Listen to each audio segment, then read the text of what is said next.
Okay, I think Gary was going to be joining us. All right, Everybody you hear guys me? are live. Yeah, I can hear you. I don't know if everybody can. I can hear you. You're good, and you're Okay. transmitting live. You're all set, Dave. Okay. Hope my computer doesn't freeze.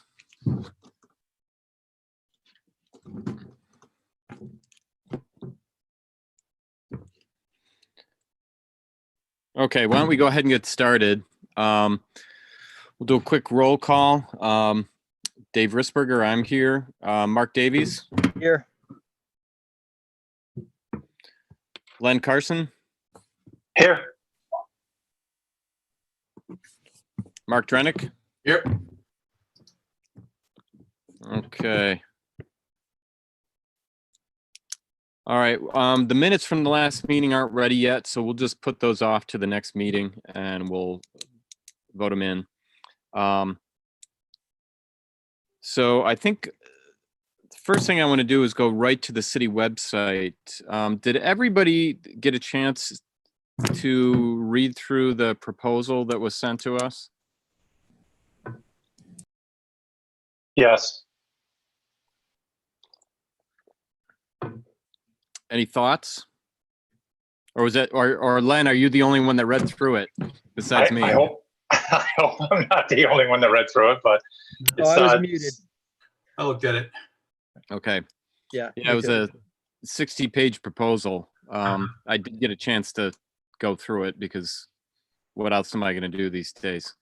So I read through that the other night, and for me, I had a better impression reading through that than actually sitting down and talking with the person that was doing the proposal. So it was very helpful to read through everything that they offer.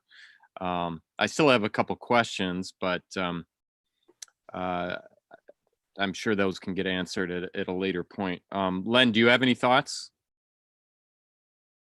I liked everything that I saw about it. I'm still amazed at the cost.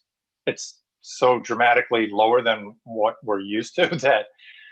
But I mean, yeah, they've been around a long time. There's a lot of communities in New York State that use their services. So we have plenty of references. We're definitely not creating a wheel. They've already done it. And I like the fact that our department heads or Carrie or others will be able to inject information into it relatively easy. It's unfortunate that it sounds like you guys went through coding class talking with Rob, the salesman. but other than that, you know, he made me realize I had the correct career choice. Yeah, so. I realized that back in 1982 when Apple came out and I was still in high school. So I wanted nothing to do with that.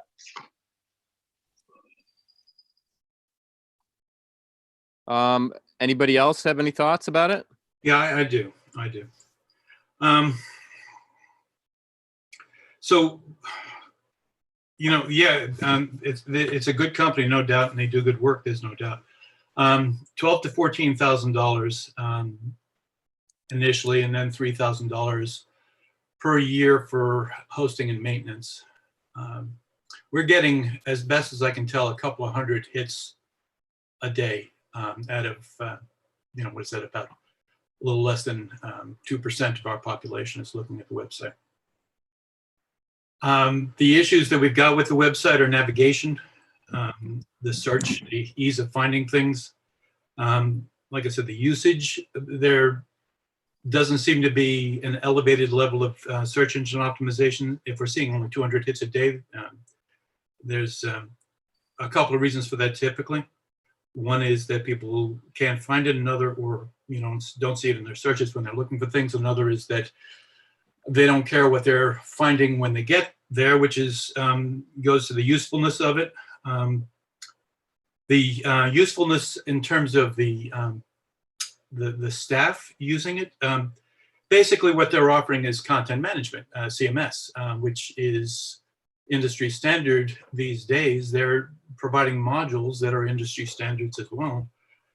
It's going to be easy for city staff, but they don't have a unique hold on this. This is not something that, and again, I'm not disparaging this company at all.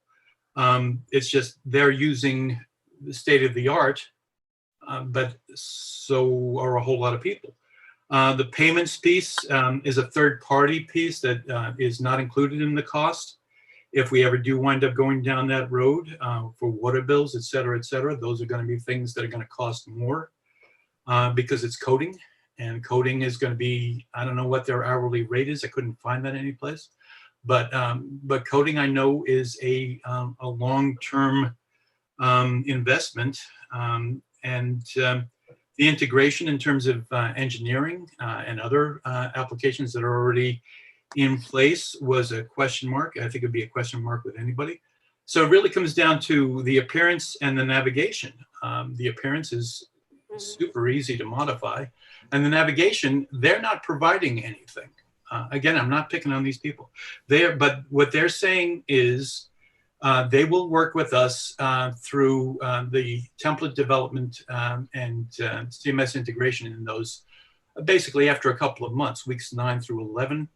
For the most part, they're going to take the first 2 months talking to us and determining a design, which is a long, that's a pretty wide window compared to what is typical for web design.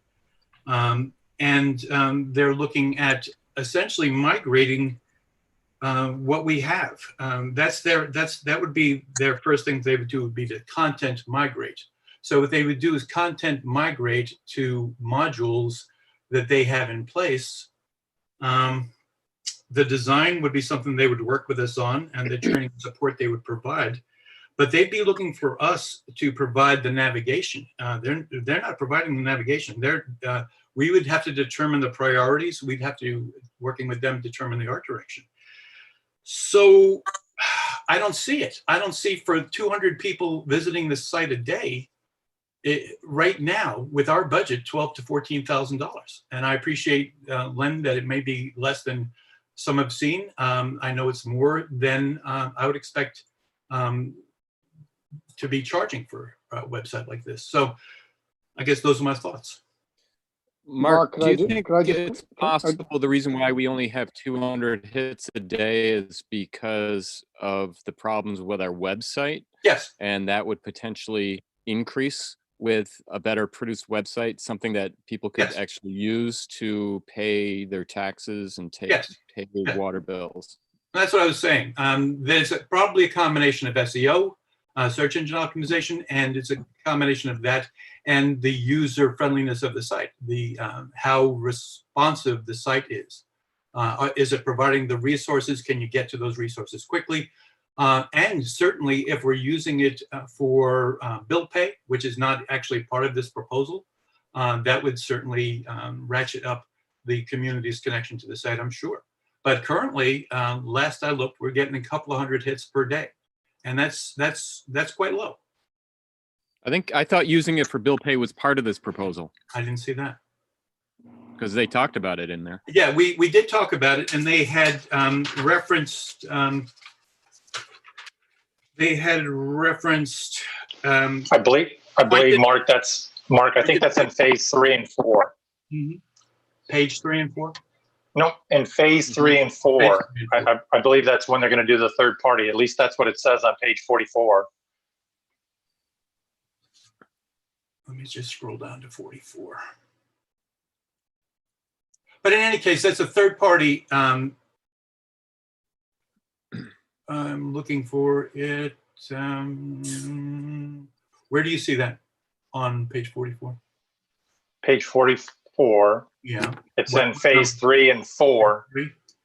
And it says linking to any additional third-party web application. You'll also receive all updates to the content management system modules for the life of your revised relationship. Sure. So that doesn't really, again, I'm not picking on these people. That doesn't mean much.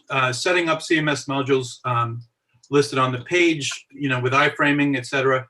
That's pretty basic stuff. Receiving updates on CMS modules and And I don't, honestly, third-party stuff, essentially third-party stuff is stuff that we have to pay for. Point and pay is one of the things. Express bill pay was another. There are a bunch of them out there, but that isn't referenced in this. So they're saying $4,700 essentially to link and to set in iframes, as this breaks out. Mark, could I just talk about the price for a minute? Sure. Right, the hosting is going to be somewhere around, what was it, around $3,000 a year? $3,000 a year, yeah. Okay, $3,000 Yeah. a year. So what we need is mostly, beside redesign, is better navigation. Mhm. So one option is we could work with the current host, the company that's currently hosting our website, Mhm. whatever, I forget their name. Vibrant. Vibrant, and work with them on redesigning it. Now, we are paying them, now don't fall off your chair, we're paying them $10,000 a year to host our site. And yes, Mayor, it's 12,000 a year. okay, sorry, 12,000. And then on top of that, they would charge us to redesign the navigation. So if what we need is new navigation, and the choice is going with this new company or having redesigned the current site, we would come out, besides having a brand new site and a different company, we would be saving a whole lot of money, because we're paying, it would cost us way too much to redesign the navigation with Vibrant. Mayor, is this an ongoing contract, or does this contract for hosting have an end? It continues until we end it. Right. So I think there's a third option there. And again, these guys are certainly competent. I'm not, raining on their parade. I'm just looking at things from the perspective that I bring to this. And I know that, and I would certainly be an advocate for an RFP. There are folks in Oneonta that can do this job. There isn't any question in my mind about that. And at a significantly less of a cost than we're currently paying just even for our hosting. The idea of $12,000 for a year's hosting certainly would pay for and have money left over. Somebody locally to follow the breadcrumb trail. Right now, what they're offering us is essentially to migrate our current sitemap to their modules. So nothing changes. They're not providing us with a new and better navigation. They're moving what we have done to their modules. They would work with us to determine this navigation, but it'd be on us to do it. It would be on us to do that with anybody. So again, I feel like for the 200 hits that we're getting, if we're getting approximately that last I looked, and to Dave's point, having a better site is going to bring more people to it. Having better search engine optimization is going to bring more people to it. But it's a lot of money. It's a lot of money right now for, I don't see where the value is in the investment, frankly. And that's my sense of it. And I do feel like there's an RFP that should come out of this. And I think we'd wind up potentially saving money and investing in the community. You're Go ahead, Len. So, Mark, you mentioned that there's some local companies besides your company and any subsidiary associated with. Yeah, I'm just a second.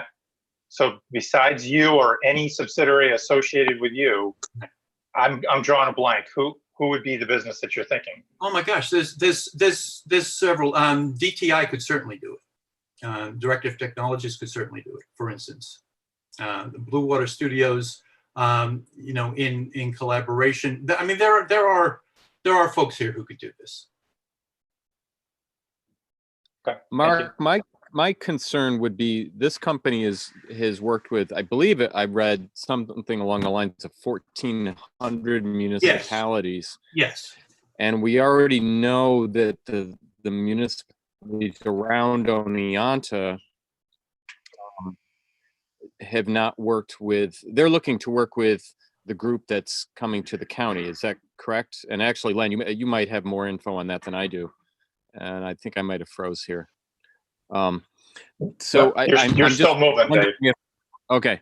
I'm just wondering if any of the companies that you're talking about have had any experience working with websites for municipalities, not just websites. Because what we have right now is with Vibrant is they do websites, but we clearly have seen the issues with them developing and maintaining our municipal website. Right. Dave, there's nothing about this. I mean, I appreciate their business model. They set themselves up to be as I mentioned in an earlier meeting, any number of industries have providers who have determined that that's what their niche is going to be, and that's what they've done here. But there isn't anything that I saw in that presentation, or as I've looked through this proposal, that is, that puts them outside of the fact that they have modules built, but modules are, we use them all the time in any case. They are available to anybody who wants to spend the $45 on a module. So I don't know that, yes, absolutely, they are very conversant with the needs of municipalities, but I don't think there's anything unique about their presentation relative to what our municipality would need. They're basically CMS, content management system modules, and its design. And the one thing that they do offer, frankly, that would be hard to replicate, except maybe in the case of a DTI or somebody else, is the servers. They offer multiple servers and firewalls, and that's a big deal. I can't say that that's not replicable, but that is a big deal. I just feel like it is worth putting it out there for locals to, be competitive. I don't feel like there's a real need. 200 visits that we're seeing per day, I don't feel like the need is so overriding that it wouldn't, the value of putting it out for locals wouldn't make sense. Well, I mean, we could certainly put out an RFP to do the work. That would be my I have no problem doing that. But I know that we also, since we're holding the purse of the city coffers, and the people in the community are relying us to make wise decisions with their money, we just have to make sure that we pick the best proposal that's going to give us the most bang for our buck. Absolutely, absolutely. Can I follow up on that Mark, point, go ahead. Dave? So just kind of hit some points here. One, I looked at some of the different websites. I was very impressed with some of their different community websites and other places in the first day, or the first time I looked at it, and then looking through them through the proposal, I was also impressed. Mark's point in terms of, perhaps the ability to utilize local folks certainly sits well with me. But I think there's a question that I want to ask or understand a little bit more, which I think is important. It's the third party, the ability to be able to pay for residents to pay online through a third party. What's the additional cost of that? I don't think we formally have that yet. So what's that cost? Secondly, then, understanding that cost, are there any companies out there that run it not as a third party, but it's basically integrated into their platform? So could we get a similar, good looking website that has an integrated payment platform for a cheaper price than getting this particular group with a third party payment group? I'd like to understand that more. It might be that a third party plus this group is actually the cheapest option, but I think if we're trying to move this online, which I think is one of our goals, and certainly I think it's really important for the residents to be able to pay online, I think we need to explore that a little bit further. Could I jump in? Sure. Dave, just so you know, getting the water bills online for the website, there was no fee for it. What it is we're getting a URL from our credit card company, and our software, KVS, already builds the file, and the two companies talk to each other. And then what happens is after the payments are processed online, the information comes back to our office, and we're able to load those payments right into our system. There's no fee for this. The only fee is placed on the payer. They have to absorb the credit card fee or the debit card fee. And also, just so you know, our company that does our tax collection software also has credit card payment options. They just got that implemented about halfway through the collection season this year, so we will have that option for next year. And there's no additional cost to loading it onto our website. Thanks, Jenny. You're Good. welcome. Thanks, Then Jenny. the last point I'd like to make with regards to savings is that they have this, and this was on page 44, where they say that if the client agrees to 4 years of service, or I'm sorry, 5-year agreement, then they will redesign the website after 4 years. That seems to be a pretty decent savings that in 5 years, as things progress in the digital world, we're able to get a completely rebooted, rebranded website for free. And I think that there's some value there as well. So that was the last point I wanted to make. And thanks for the clarification, Jenny.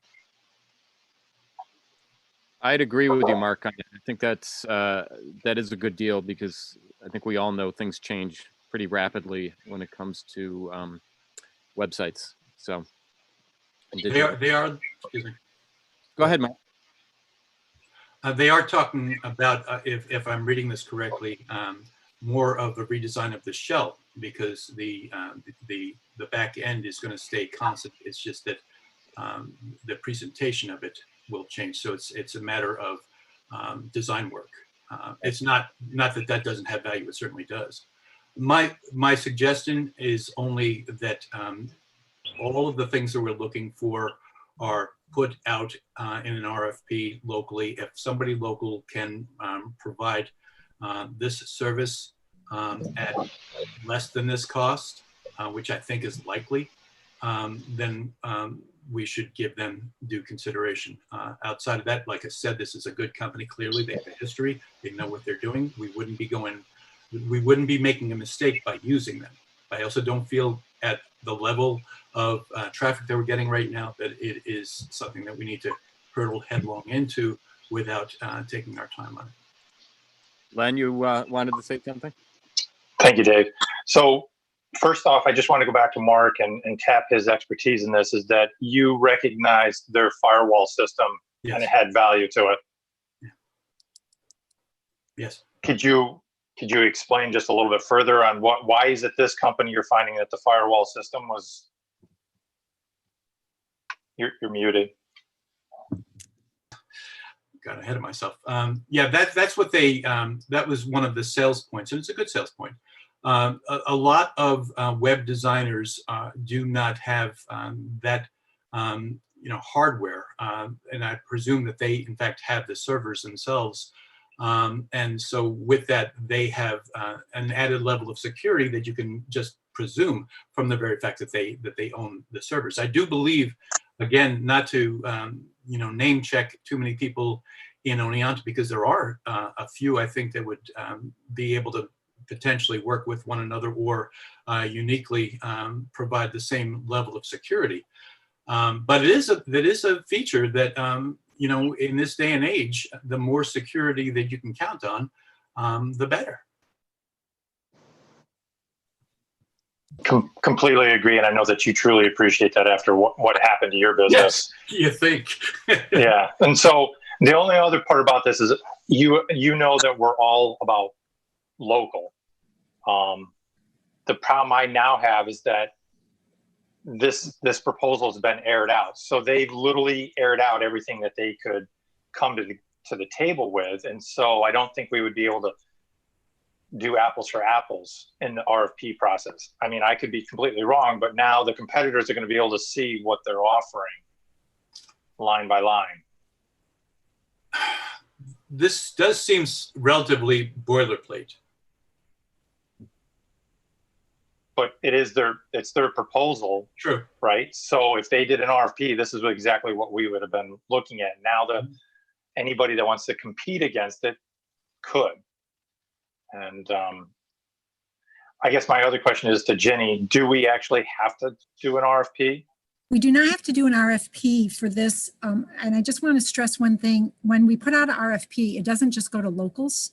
So we may get a lot of non-local responses, but because of the dollar amount for this professional service, we only need 2 written quotes. We've got the one from this company, and we can also consider Vibrant, our second one, if we want. Well, what would we like to do? And I think, Gary, am I correct that we should make the decision here of which direction we want to go and then go to the council with it? That, are you able to hear me? Yeah. Okay. That would make sense to me. And Mark, how do you feel about, Ginny just said that we need 2 informal quotes. We have one. I agree. I saw that you're shaking your head when she said vibrant. I fully agree with you. What if we were to, on your recommendation, select a local Oneonta, or town of Oneonta firm for another informal quote, whether it's DTI or whoever you suggest? Actually, if we're going to reach out to one, I would suggest, given their capabilities and their history, and they're in the pony farm, yeah, DTI would be a good one. Yeah, that's Chris Chase, right? Yes, that's Chris Chase. Yeah, I mean, yeah, they've got a great company. Sure, They're yes. local. Would you be comfortable with that? I'd be. Okay. I'd be comfortable with that. Mark, Len? Likewise. Okay. And just to clarify, though, we're not any kind of time constraint here. This is really trying to just make a better, more accessible website and cut some costs is what we're trying to do. We're not trying to do this in a particular timeline. I don't think there's a time crunch on this at all. No, unless I'm missing something. Gary? Well, Ginny, when does our annual contract with Vibrant end? Do you know? At the end of the year. Okay, so we would need to act before the end of the year. Otherwise, we would get into another year's contract, another Well, I 12,000. Is that correct? Yes, well, I can look at the terms of the contract to see if we have a 30 or 60 day cancellation termination clause in it. There's usually something like that in the contracts. So I can confirm that for you. Thanks, Jenny. So do we need to issue an RFP specifically to this local company then? And have that go through the council, or is that something that we can just call them up and say, hey, send a proposal over? This is what we'd like to do.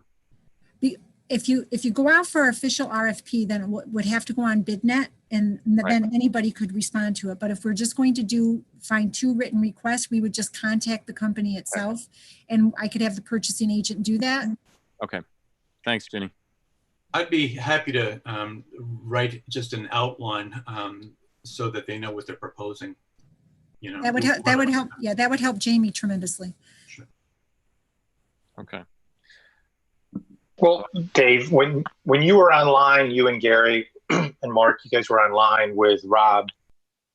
What was it that you asked from Rob, just to keep this apples for apples? The thing that was big for me with 2 things. It's the security of our information, since we're going to basically be putting all our records in there, all our meeting records, and also giving people the ability to pay bills online, because that's something that I hear on a weekly basis. That's a complaint I hear from quite a few people. So those are the 2 big things for me. And I guess the third one, really, there's a third one, with ease of use. You don't want something that's overly complicated, because people don't want that. If they're going to the website, they want to be able to quickly go in, find the information they're looking for, without it turning into a hassle. Len, to answer your question more specifically, we gave Rob at Revise very little information. He took a look at our website. We just told him that we're not happy with the website. Navigation doesn't work well. It needs to redesign. He took a look at it.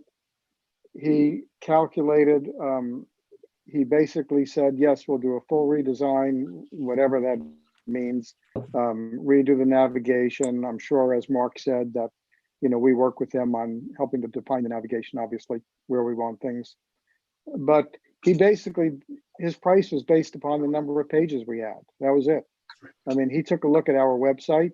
He said, you have 1,000 pages or whatever it may be. And based upon that, this is what your price would be.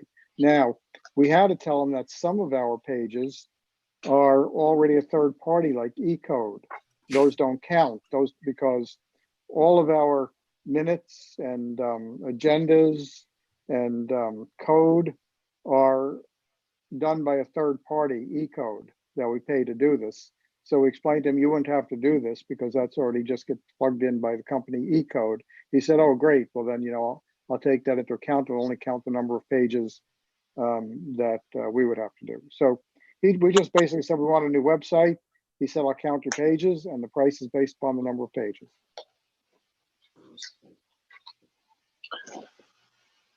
And as far as my questions were concerned, they were mostly around the back end and the ease of use for staff.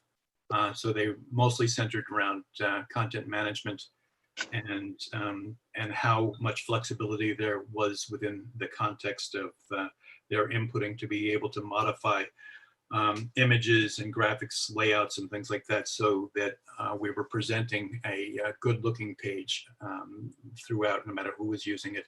And ultimately the design will be something that's unbroken once, as is typical of a website these days anyway.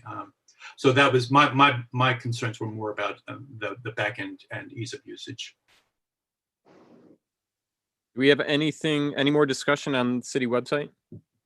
One thing is, we did have Kerry meet with Rob on Zoom to go over from the technical aspects that she understands that we don't. Would it be meaningful if Kerry wrote up something that just gave her impressions of it, or should that wait maybe, and she just wait and evaluate both proposals and then give her impression of both at that time? I think we should wait because otherwise we're going to have her doing two different evaluations for us. So I think that's a good idea. I definitely want to hear from her on what she thought, but let's wait till we have both proposals in front of us. So unless somebody wants to hear now, I'm sorry. What are your thoughts of everybody else on the committee? No, I agree, Dave. I think we probably should just keep it as non-informational as possible to get a fair quote from DTI. Mark, I see Mark shaking his head. Mark Davies. I'm good. Yep. Okay. That sounds good.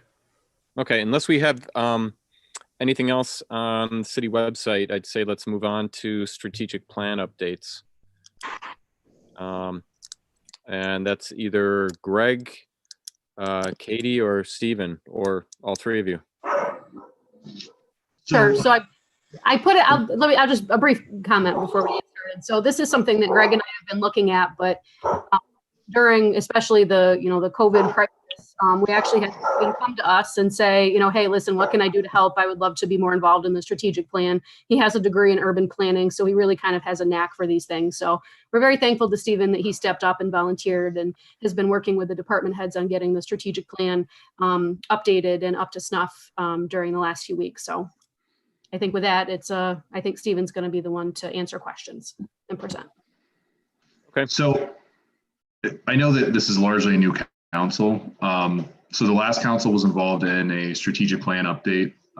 We met for a couple days and we kind of went over department by department what some of our short and long-term goals were for each department. That involved the former city manager. So there's some stuff in there with that. And it was kind of a document, like a working document for the staff to utilize to develop a kind of a nuts and bolts plan for how each department was going to achieve some of our individual goals. We've actually accomplished some of those goals. The individual departments have accomplished, some of the things involve like how we handle licensing and just how we file paperwork. And I kind of wanted to do this first meeting though as a way to come up with a method as to what is the commission looking. What are we looking for as far as these updates? Is this a line by line, like what each department is doing? Or is this, I guess my goal for this document would be, what is either the strategy or the goal of the actual document as far as the council to the staff? Are we using this as just a kind of a department by department, like daily, you know, checklist, or is the council going to provide, is the council interested in using this document to kind of prioritize what should be the goals for each department? And I don't even know if everyone has seen the actual strategic plan, or if that's even a worthwhile thing to engage in. Because what we have right now is the goals we've developed as a department are just kind of being done. I mean, one of the goals for like the code office was to update the sprinkler code. Well, we've accomplished that. I mean, is that something that we really like? Is that something the council needs to be involved in? I mean, I would say that maybe a better use of that would be, our goal as a city is to provide the best fire protection, and we want to make sure that our code reflects that. Instead of kind of a nuts and bolts like daily document as like how each department's managed, the council would provide us with, our goal is to ensure that you know, we don't have any potholes. How are we going to achieve that? And then we use the strategic plan to get that in-game plan. So I guess this meeting for me is just to figure out what are we looking to do with the strategic plan, and what is the expectation of the council in relation to that document?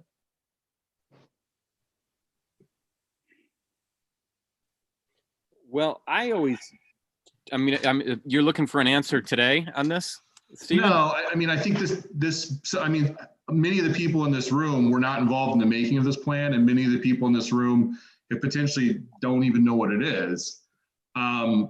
So for me to give an update on this document, I can say like, well, we've accomplished this, this, and this, but are these goals still even, you know, what the council or what the city's goals are for each individual department? Like what is this document, and what is our plan to use it? I always looked at that as a fluid document. It's going to be constantly being updated.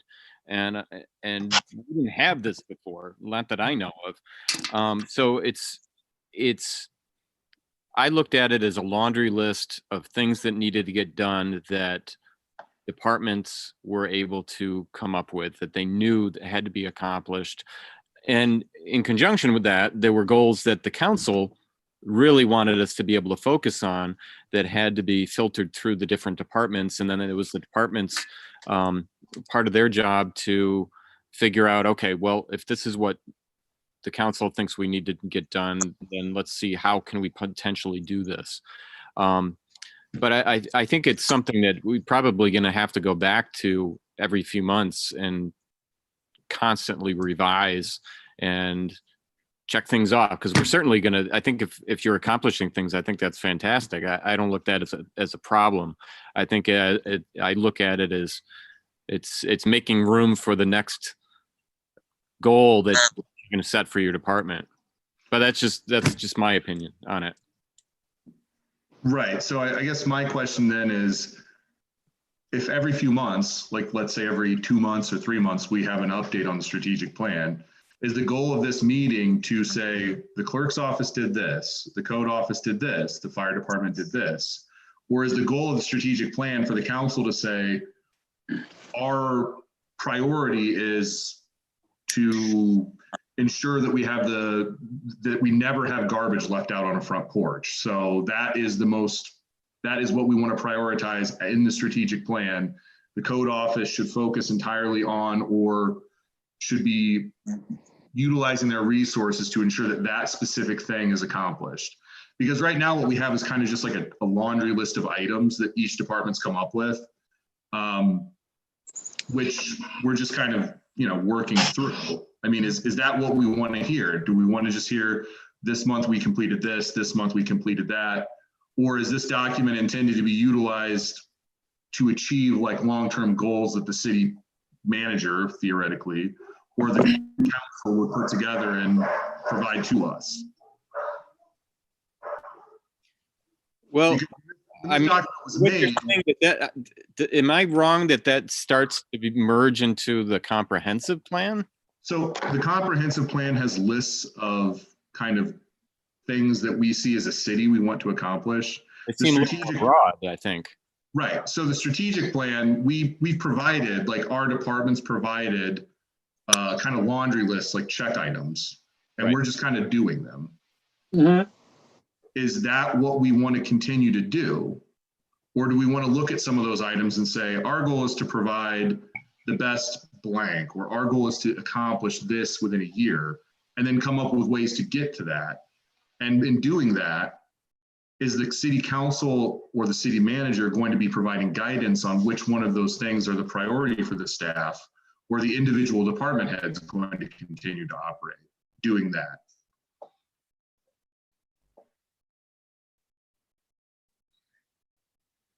And I think this kind of comes back to some of our issue with, this document was made with the former city manager and the former council.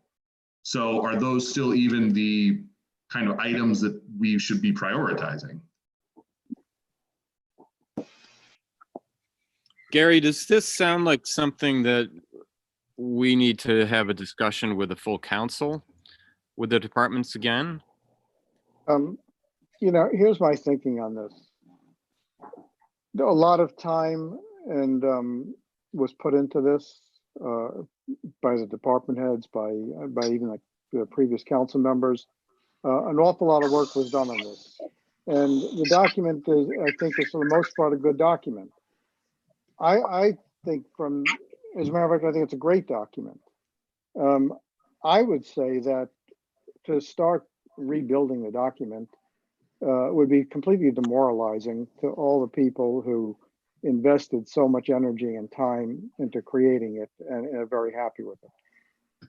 I would think that the council's role should be to quarterly, bi-monthly, whatever you decide, to take a look at it and make any suggestions that you think may have changed some of the priorities. So unexpected things happen. So if you looked at it quarterly and said, you know what, this said we're going to do this year, because obviously in the new world we're in now, we're not going to do this year. Let's take it out or make it a lower priority or set it back 2 years. Maybe something new came up that you didn't think of. Say, council say, I think we should add something that's not in it.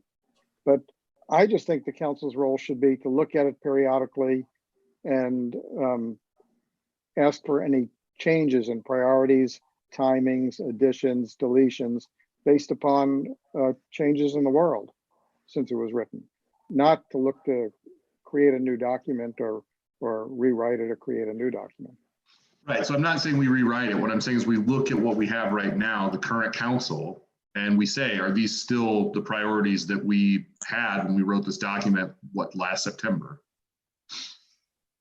I mean, well, yeah, does everyone have access to this document? I mean,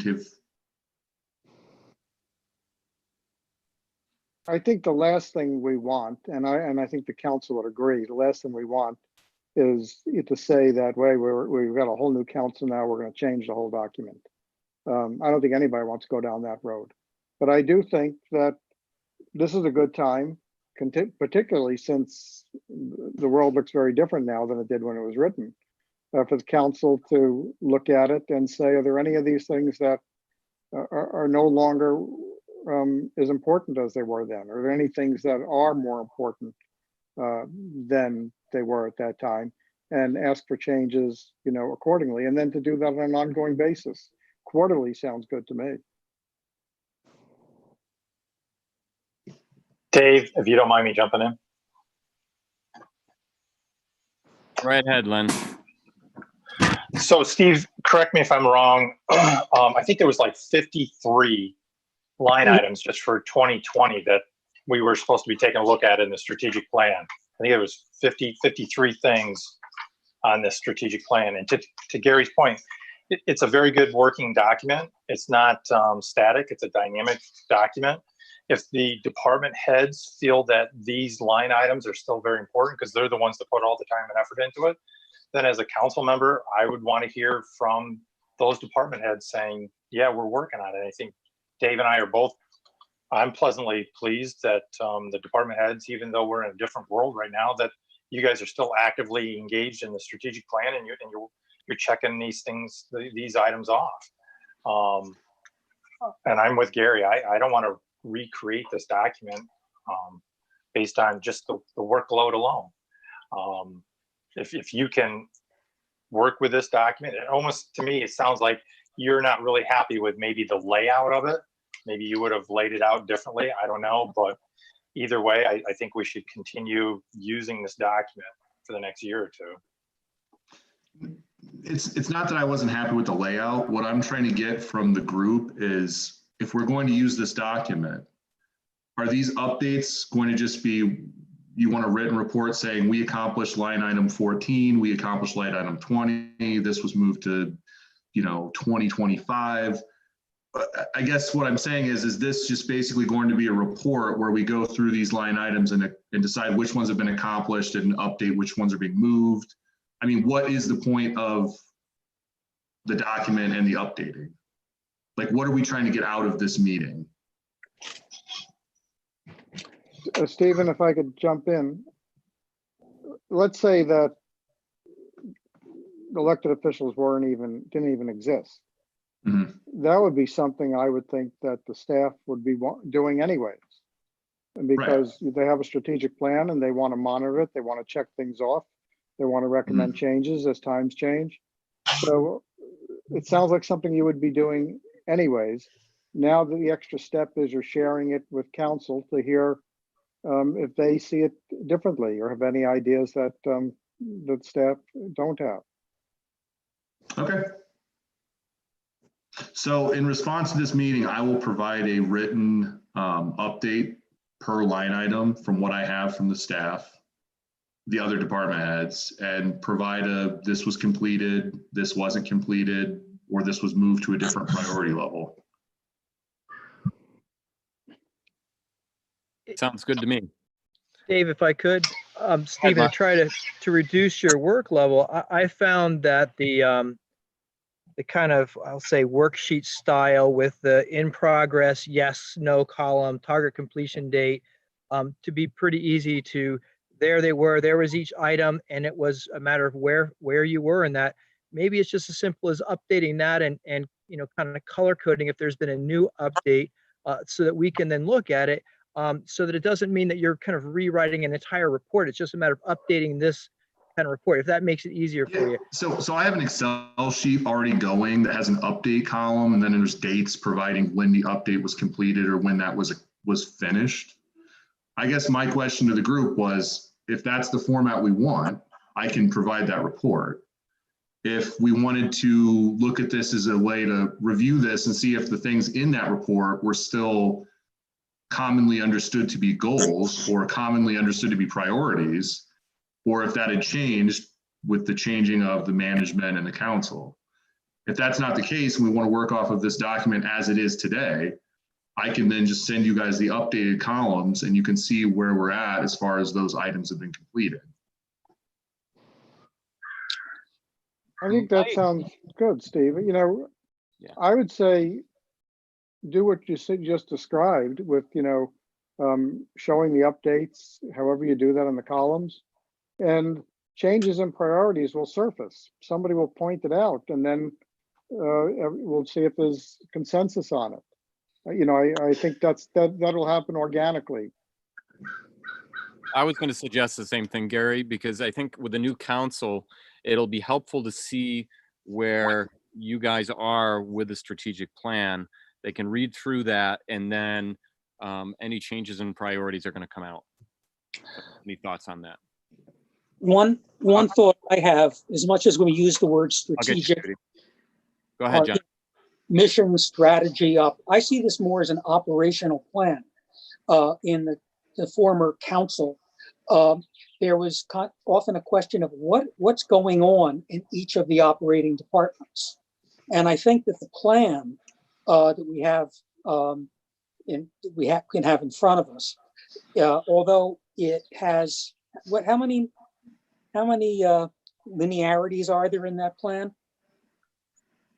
Goes down from the top. Yeah, over 100. Well, that doesn't seem like an unreasonable number of things when you talk about having X number or multiple numbers of operating departments saying they're going to do these things, largely working in their own bailiwick. And I can look at that document. I haven't looked at it in the last couple of weeks, but it gives me a good sense of what's supposed to be happening over the course of, say, 4 quarters of this year, which we're rapidly going, and saying, is this happening? Is it? And we're also having discussions about what's new, saying financial limitations that we may be facing. We may want to take some things out because we just don't have the money, or we have to, change them. But I don't. I really like that document. It really reminds me of a document that existed 4 years ago, that was just tracking what was supposed to be happening in all of the operating departments. Strategically, I always get confused about what the word means, but I find that this being a very good operating document, which we can move back from and saying, what does this tie into? How will this make things better from people coming into Oneonta or being attracted to this, or the business needs that we now have? So I'm fine with the document. I think it's something we can look at and have an idea of the big picture from an operating point of view. And, the word strategy is sometimes vastly overrated. Sounds big to me, but are people doing what are listed there? And are these valid things to be working on, given a number of conditions, financial, etc.? So I'm good with it. Judy, you wanted to say something? Yes, thanks. I just would like, when you guys do review this, whether it's every other month or quarterly or whatever, that there be an item to discuss. If there's a new item that can be discussed, whether it's a priority, whether it needs to be added in here. For instance, right now, the majority of my time is going to COVID recovery, and that's not even in our strategic plan. So, Yep. We need to be able to look at, and I'm not talking constantly, and I'm not talking every little thing, but when there's a big shift or, something big that comes up that's not already in, we need to be able to get it in there. Mm-hmm. Mark? Dave, yeah. Judy, thanks for that point. And I think this, just to say something that speaks perhaps to that point, and Stephen, to a point you're making, I'm really comfortable with our department heads dictating. You all know your area best, and you all know what's going on.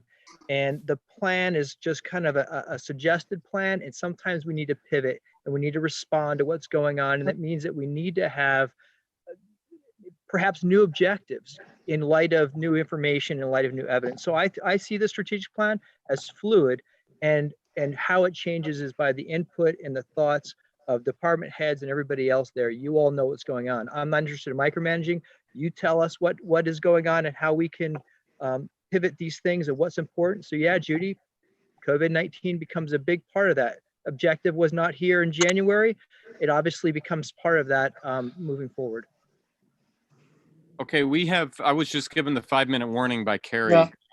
So unless we have anything else that we want to discuss, or Stephen, you wanted to bring up, or So Judy? I guess what I will do is I'll contact all the department heads, and I will finalize essentially what we've accomplished from this working document. I'll update it to the Excel, and then I'll just send it out as basically a response to this meeting. Okay, that would be great. Thank you. Thank you. Yep. The last thing we have here are operational decisions, guiding principles discussion from Gary. I will be very, very quick on this. Ginny has created a really excellent document. I think it got sent out today.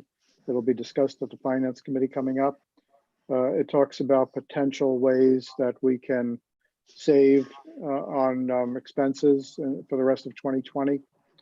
I sent out an email earlier. I do think when we embark upon making decisions like this, it is good to have some guiding principles.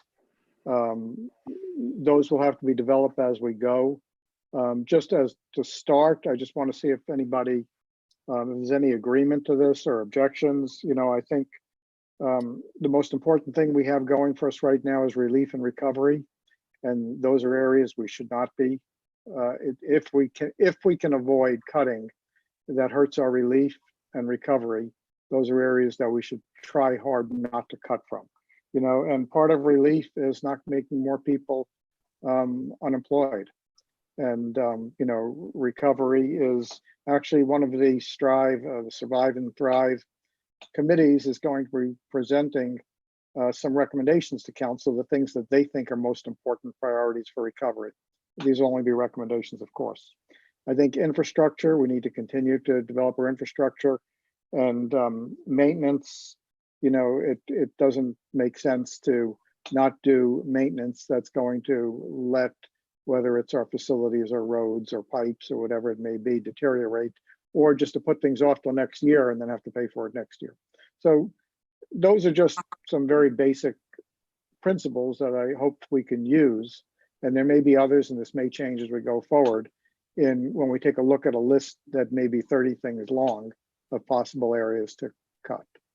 Again, nothing is carved in stone. Nothing is always black and white. These are just general principles to follow. All right, thanks, Gary. Does anybody else have anything else they want to bring up?